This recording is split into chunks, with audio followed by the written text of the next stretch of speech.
about? What did you learn? Keep it moving when you get off the plane.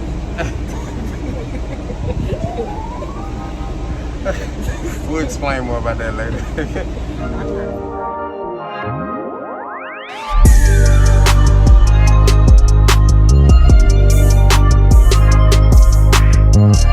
Yo, what's going on, dope people? Welcome to the show, channel, podcast. Really hadn't decided what we're gonna call this thing yet, but this particular video here is for you guys looking to travel during the COVID-19 pandemic, and you're probably looking for a little guidance or maybe some tips on what you can do to make sure your vacation is enjoyable. My wife and I, we had the opportunity to visit Puerto Vallarta, Mexico. I'm gonna give you guys a few recommendations, a few tips, and a few safety protocols to help you make sure that your vacation is stress-free and hassle-free as possible. So, tip number one, cleanliness and social distancing. If I had to rate from the time we left the airport, from the time we arrived to the airport to the time we got home, the overall experience, I'm talking about resort, I'm talking about in Mexico, airport, aircraft, everything, I would give it about a 9 out of 10.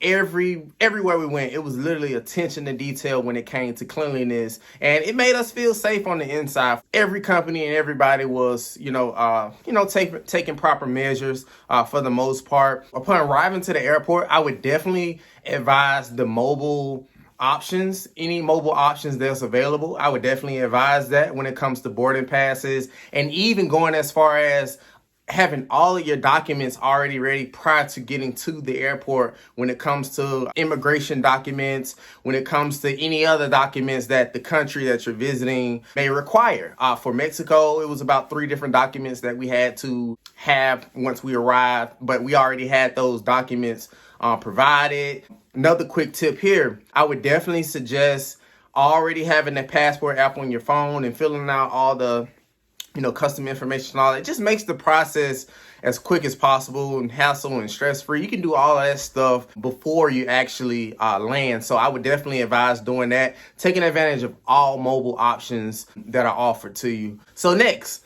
upon arriving at the airport, like I said, the social distancing was, the airport's huge, so social distancing wasn't a problem. When you get in line, though, it kind of gets a little jammed up, so social distancing practices kind of go out of the window. We're all leaving on the same plane at the same time, so I've never really understood trying to, jam pack into the aircraft. But hey, people still did that, so that's why I wouldn't get the social distancing and the cleansing like a 10 out of 10, but it was great once getting on the aircraft. United was really good about giving us sanitizing wipes that we could wipe down the back of the seats, the trays, the armrests, the stuff that you mostly touch in an airplane. So I would also highly suggest, if you're solo, this would work perfect. I would advise getting a window seat. You may be the type of person you like the aisle, because you may be one of the ones that like to get up real quick and beat everybody to the front. If you were thinking like that, then 9 times out of 10, you won't be able to do that as of right now, being that they're actually boarding by the back of the plane to the front.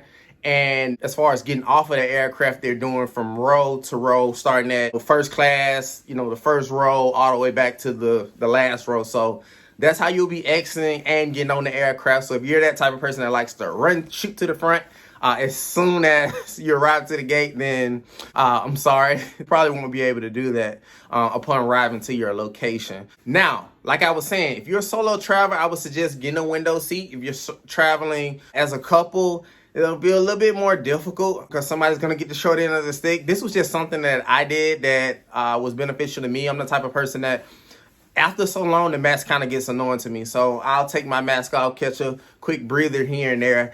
But on the aircraft, you're actually supposed to have your mask on the entire duration of the flight. I'm not telling you to break the rules here, but getting a window seat was definitely a great benefit because, I could kind of lean my head on the window and kind of, take my mask off on this side and kind of give me a few breathers there and, slide it back on without anybody noticing or whatever. Even sleeping kind of with the mask off and still being able to breathe. But hey, I'm not telling you to do that. It's just something that I did that definitely helped out on the aircraft. arriving to Mexico. If you guys haven't already, I would definitely advise wherever you decide to travel, I would suggest taking care of your transportation beforehand, your transportation from the airport to your resort, hotel, or wherever you're staying. I would definitely advise handling that beforehand because, like you guys know, whenever you go to another country, people are hassling you once you get through customs, trying to get you to spend money with them, trying to get you to ride with them, stuff like that. Lucky for us, we actually booked our trip through our travel club, so we had already had the airport transfers and all that taken care of, including a couple of Coronas once we got on the shuttle bus, which was amazing, by the way. Coronas in Mexico, yeah. Anyway, a couple of jokes about that. The locals told us the only Corona that's in Mexico right now is the actual beer.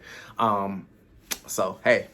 As for my wife and I, we actually stayed at the Hard Rock Hotel. I would highly recommend that particular property. It's a 5-star location, all inclusive, and the service was definitely phenomenal. You could definitely tell that they had everything. I mean, attention to detail. I don't know if I said it already, but white glove service, like that's what it was like upon arriving. They had staff at the front door to greet myself, my wife, and our party. And I mean, they were fist pumping. Hard Rock is, so it's pretty much like a party environment. So they were fist pumping. They had the rock and roll going. They had the signs. They had the drinks upon arrival and everything for our particular group. I'm not sure if that's something that they do on a regular, but for our group, that's what it was like. And it was a good time. One cool thing about the Hard Rock location, I actually didn't see anyone that I could remember without a mask as far as like staffing. The entire 5 days, 4 nights that we were there, literally staff had a mask on. They were, keeping their distance. They were constantly wiping down areas. I mean, you would just see people all over the place as far as staff just constantly wiping down areas. So off to the side, you book your excursions and things like that. Literally every time a customer got up, they were wiping down the seats, wiping down the desk where the customers may have touched. I mean, it was a sight to see. It gave you that extra certainty that they were trying to take the proper measures to ensure that the guests felt safe, and not only felt safe, but actually were safe. Definitely hats off, 10 out of 10 to the Hard Rock. The food, phenomenal. Of course, typically when you stay at a 5-star property, they wait on your hand and foot, so the food was exceptional. I highly recommend the Hard Rock. So this is actually turned into a Hard Rock promotional video that I'm not getting paid for, but it was such a good time there. I definitely had to tell you guys that. Moving on to the excursions and the tours and everything, once again, staffing were wearing masks. They were constantly cleaning down different areas within, the transportation vehicles and everything like that. Upon arriving to our actual tours and excursions and stuff like that, with the zip lining, the rappelling, what all did we do? The tubing with the hot water rafting and tons of other stuff that I'm probably going to forget. ATV riding and just a whole bunch of horseback riding. There's a bunch of stuff. But basically, since you're outside with most of those particular activities, a mask isn't really required, but I did see a few people still deciding to wear the mask, which was cool, but it's something that's really not required. So you're kind of at your own risk when it comes to if you decide to leave the property and go venture off and do different excursions and stuff like that. But hey, here we are almost 2 weeks later since we got back from that trip.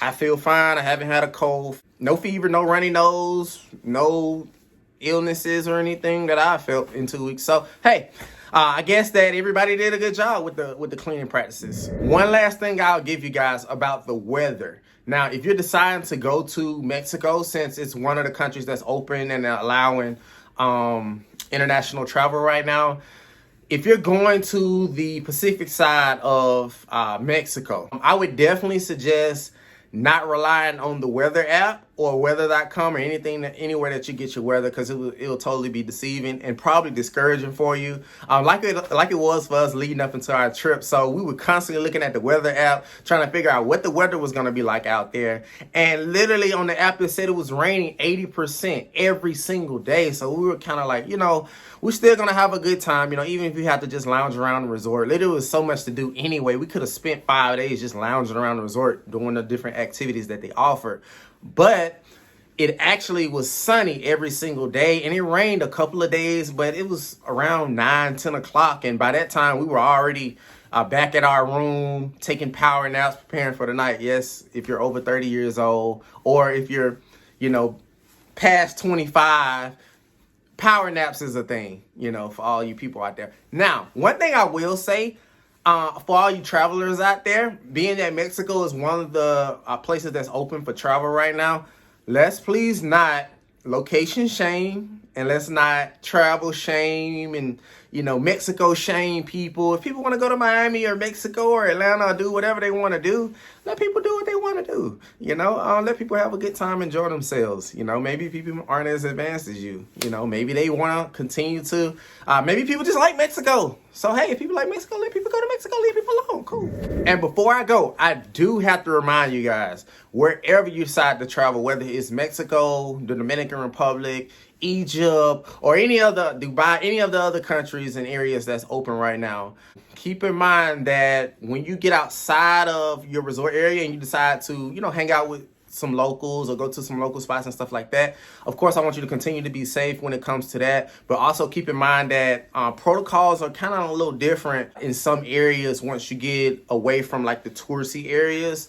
Protocols when it comes to social distancing and masks and stuff like that may be different because, some of the smaller, intimate rural areas, once you get on the outskirts, they may do things a little different. Like we went to a couple of islands out there. People didn't really have on masks. They just didn't, believe in that. So we just kept our distance, but still had a great time. So do keep that in mind. I do want you to go and enjoy some of the local food and some of the local areas that a lot of the touristy areas don't offer. When it came to Mexico, it was a lot of hidden beaches and things that we got a chance to enjoy, where the locals did things kind of different, but still respectable. If you decided to wear a mask or wanted to keep your distance and stuff like that, and still actually sanitize areas for you as well. So it was an amazing time. I would highly suggest you guys visiting Puerto Vallarta or visiting anywhere during this pandemic, because your mental state is important. Your emotional state is important. If you're continuing to be, science says, if you're in studies say, if you continue to stay bunkered down for longer extended periods of time, it allows seeds of doubt and negativity to start creeping in, and those things can affect your mental health. So for us, my family, my friends, for us, travel is not only a way for us to rejuvenate and recharge, but it's a way for us to provide some peace into our lives. So I would highly suggest going out and doing something, even if it's something an hour away from your home, just getting some fresh air. Okay, guys, as I bring this thing in for a landing, I hope I was able to provide some value and provide some help. If you're on the fence right now, decide to travel, if you're already booked, or if you're kind of teeter-totter and you don't know if you should go, you don't know if you should stay, you don't know if you should go, you don't know if you should stay, I hope I motivated you to go. So y'all have a good day. I hope you guys go ahead, if you haven't already, go ahead and hit that bell, like, share, subscribe, and I'll see you guys on the next video.